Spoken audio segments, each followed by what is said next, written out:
I can be more than conquerors. I can be a leader. I can be a manager. I can be an owner. I can be something way greater if I go off script a little bit. And so one of his key lines that he said in that sitcom was, "Did I do that?" He became so famous with that line had been said in so many movies, shows, all over. People will use that in anything. Did I do that? And so the title of my message today is, Did I do that? But the I that I'm talking about today is Jesus. Sometimes in your life, things are going to happen, and you're going to say, did I do that? When bills are behind and you don't understand how I'm going to pay them, and you make the phone call to make the arrangements, and they tell you, I don't know what to tell you, but this bill has already been paid. I'm going to start saying, did I do that? Because God is saying, look, if you trust me, I'll do it for you. If you go off script and stop staying inside the box because you're afraid of what people may say or if they may let you back. He said at this point right here, I'm only segmented to be on here one time anyway. So if they was going to fire me, I'm already fired after I come through the door anyway. So I might as well make an impact. And because of that, he did not knock on the door. Sometimes we at the door and we knocking and hoping somebody open it up. Sometimes you got to bust that door down and say, look, I don't know about y'all, but what I need is in this room. You got to tell yourself that, look, I cannot just allow me to wait on people to do stuff for me. Because sometimes while you waiting on people to do stuff for you, you will miss your opportunity waiting on somebody to give you a chance. If I sat around and waited for people to give me opportunity, if I waited for people to say, yes, you can do this, or no, you can't do this, I would never be where I am today waiting on people. Because waiting on people will have you stressed out, tired, weak, weary, angry, mad, all kind of stuff, waiting on people. So I had to tell myself, man, if you want something to happen in your life, you're going to have to knock down some doors. You're going to have to make some noise. You got to go off script, because if you don't, you're going to find yourself living a mediocre life. You can't miss a day from work. You only can go on vacation when they tell you can go on vacation, because you ain't in position enough to take the vacation that you really want. So you got to do 3 days here and 1 day here, 2 days over here. The devil is a lie. God didn't raise me to be able to go on vacation when somebody gave me permission to do so. I'm not set up like that, LaShale. I can't do it. That's the reason why I'm not afraid to allow God to do things in my life. I'm not afraid to go off script and let God, and when I see God do things, that I do that. Because let me tell you something, here in this text today, when that man, that leader, was in bed sick, could not get up for himself, couldn't even say anything to heal himself or to do anything. He felt like he didn't even have the power to even lay hands on himself. But he had leaders that went, didn't even ask permission. They never asked his leader, can I go get help? They saw a need and went and got it. I don't know who I'm talking to today, but in your house, you see a need that something needs to be done. You got to be like, you know what? Let me go take care of this. Let me go get the help I need for my family, because if I don't, we gonna mess up. We gonna lose. We ain't gonna make it if I don't step out and do something. We have got to put pride aside and say, I can't do it, but I know somebody who can.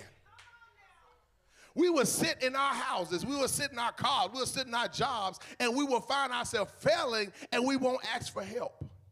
And sometimes you go and you say, well, Lord, I asked for help. I went here and I did this. And God is saying sometimes, but before you went, did you consult with me? Sometimes we go to people and we ask people, hey, can you do this for me? Or can you do that for me? Or, hey, I need your assistance here. Can you meet me over here? And God is saying, why are you asking them? Because we get so caught up, we get familiar with certain things. And it becomes where living a certain way is okay. It's okay for your lights to get cut off sometimes. You know, it happens. You know, people say, oh, it happens that my lights got cut off before too. I don't need friends like that. I don't need you to be excited with me when my lights get cut off. Man, mine was out for 5 days. What? I did 6. Now, we comparing who's struggling the most. I'm one car note behind. Girl, mine is out for repo. I don't even park at my house no more. I park at somebody else's house because they ain't going to come take my car. It ain't yours. You still paying for it. And we bragging about our issues. We're trying to figure out who has the worst issues. We are building ourselves up based on somebody else's downfall.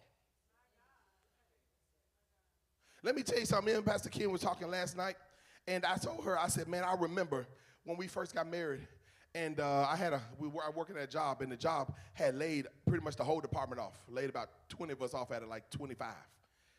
And I didn't have no job, and I was at home, and then she was like, you got to go do something. If you can't get a job, you got to get some unemployment, you got to do something. I said, I'm not going down in no unemployment line. I don't want to stand with them people. And she said, well, I'm going to tell you what, you better do something because you need some money up in this house. And so I'm sitting there, and I didn't want to do it. And I sat there and I said, okay, let me go down here and go. I got all dressed up, put on me some nice clothes. I'm like I'm about to get a raise at the unemployment line. I walked in and I looked around, I saw all these people, and I'd had the audacity, Katrina, to look down at them. Like, I'm sorry, I'm good. No, don't sit right here. And they sit next to me. I'm like, why do you want to sit next to me? I got on my dress shoes. I got on my church clothes. And I'm sitting up here thinking that I'm finna go in there and they finna give me something. And I walked to that counter. I wasn't even a name. I was a number. I walked into that counter, and I gave her my paperwork for my job. I said, ma'am, this is how much money they was paying me, and I need to get some benefits and some unemployment. She said, okay. She said, $275 a week. I said, no, ma'am. You see that number right there? That's what I was getting paid. That's taxes. You better pay me. I'm talking about I need to get a check. She said, this is the max, $275. And I said, well, you got to be kidding me. I said, when do I start getting this? She said, here's this is where they have paper. They said, here's your paper right here. You turn over this page right here. You call this number, and you press these prompts every week. If you miss a week, you ain't getting paid. Start over. I got so humble. And I'm gonna say it real quick. I'm gonna get back on my text. I promise him. I was in there, and this guy in there, y'all, and I get very frustrated quickly when people start talking about business, and they don't got no business. And when I say that, I mean it like, and they really don't like go get you some business. I'm in there, and this guy gonna tell me he saw me dressed up, so he thought I had something, brother. I'm here with you. What you got is what I probably got. I'm in there. He come to me. He gonna say, hey man, I'm doing a meeting at my house. I'm helping people, get thousands of dollars a day and a week and stuff like that. I'm like, for real? He said, yeah. He said, I'm only coming to here because, it's free money. I'm like, I might as well get it. I looked at him and I said, man, I'm good. Because let me tell you something. Who comes in the unemployment office that's making thousands of dollars a week just to get $275? That don't make no sense to me. I'm not coming to your house. I'm not coming to, well, why am I come to your house and we in the same room together trying to get the same stuff, but you got the answer to get thousands of dollars a week and you sitting up in here with me? You got to be careful who you connect yourself with and who you are discussing your business with, because sometimes people that you telling stuff to can't do nothing for you. You can find them people that don't even have the same desires as you. And when I say desires, I'm talking about the same career you want to go in, but don't have the same desires to want to be greater than what they are right now. I love talking to people who dream big, who say, man, one day I'm going to own this. I'm going to have a house paid off. Like, let's talk about some real stuff. Let's talk about some stuff like, man, one day I ain't going to have no health problems. I ain't going to have to take no medication. I ain't going to have to do. Let's talk about some real stuff. I don't want to talk about what's due. I don't want to talk about what's behind. Because that's the reason why I'm tired now, because I'm worried about what's due, what's behind, what ain't paid, when it's gonna come in. That's stressful enough. Let's talk about what we gonna do to get out of it. Have people in your life, in your corner, that when you get down, they gonna help you get up, even when they are down. There have been times where people would call me and say, man, I need some help. And I wanted to say, man, me too. But I stopped and put my stuff aside and said, what do you need from me? And watch how God will work while you helping somebody else. There's been plenty of times where I went and interceded for somebody else, and while I'm praying and asking God to heal and to deliver them, God is on my side handling my stuff and their stuff at the same time. That's the kind of God we serve, that God is saying, if you can take your focus off of yourself sometimes and say, God, what can I do for somebody else? You may not have a lot, but sometimes a little prayer goes a long way. Listen to what I said, a little prayer goes a long way, but look what a lot of prayer would do. It was people, not just a person. He had people going to Jesus. They went to Jesus. Jesus was chilling. Jesus watching Judge Judy. Or Judge Mathis, crackhead. He was watching Judge Mathis. And they go and they get Jesus and say, hey, Jesus, man, my friend's sick. He good people. Can you go and save him? Can you go and heal him? And Jesus saw the compassion in their asking and got up and proceeded to go. And as he was going there, people kept coming, telling him how good this person was. And to Jesus himself, I had to say, wait a minute.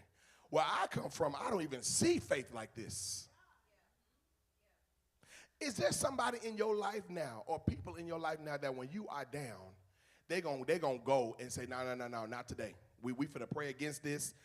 Not today. I ain't got time for it. Let's stop and let's pray. Them the kind of folks need in your life. Don't call me talking about, I'm about to give up. I'm going to run off this bridge. I'm going to say, well, let me tell you something. Before you run off that bridge, have you talked to God? What are we going to do to stop you from going off this bridge? I'm not going to say, man, look, I've been wanting to jump out the bridge a lot of times. That's not going to help nobody. Because when people call you in a crisis, you got to be able to say, Lord, give me the strength. Give me what to say and how to say it to help somebody. And let me tell you something right here as I go to my close. Sometimes you don't have time to put a whole entire paragraph together. Sometimes you got to tell people, stop right where you are. I'm on the way. Because sometimes we want to sit on the phone and quote scriptures and make the prayer sound so high and mighty. And now you're supposed to get time for that. They in trouble. If I'm walking down the street and the car come and don't say, Terrence, you remember when you was younger and your mama said don't cross the street because you may get hit by a car? I'm dead now. Boy, get your butt out the street, a car coming. I don't need to be reminded of what I was taught when I was 4. I'm in trouble now. You have got to be able to help people where they are now. I'm going to tell you, people who know me for real, when they get in trouble, I'm going to be straight up. I'm not going to be, oh, wow, for real? It happened like that? No, I'm going to say, we finna fight the devil. Because if you want to really fight the devil, I'm a good one. Because I go in. I go in spiritual with the enemy, because the one thing the enemy ain't going to do is the enemy ain't going to take nothing else from me. I don't play that stuff. He already had car repossessed and behind on this and behind on that, and this broke down, that stopped working, and this going on, finances, this negative, and 5 accounts, all of them got a minus on there. I done been to all that. I said, devil, not again. You ain't going to take all my stuff. As a matter of fact, you ain't going to touch my stuff. And I be for real about it. Y'all got to stop playing with the enemy and start telling me what he not going to do and ignore him. And start knocking down some doors. Start going off script. And start telling you what you about to do. Because let me tell you right now, if you're about to get put out anyway, what's the purpose? If they're about to take your car anyway, go ahead and try to do look, this is the last hurrah. You got to be able to you got to let the enemy know that the enemy, you ain't going to have this one. And that goes for your children, your home, your finances, your health, whatever situation you are in. You got to let the enemy know that today ain't the day, nor the hour, nor the moment that you're going to keep on affecting my life, and you're going to keep on having me down, having me balled up in the bed in a fetal position and can't leave and go nowhere because I'm afraid to step foot outside because of what people may say or what may happen. You can't sleep at night because you hear trucks passing by thinking they finna come take your stuff. I'm like, Lord, if it ain't meant for me to keep it, come take it. I'm not going to be up another night crying and wondering how this going to happen and how that's going to happen. Lord, if it's meant for me, you're going to have to make a way. Because God, if he makes a way, guess what? Then I can sit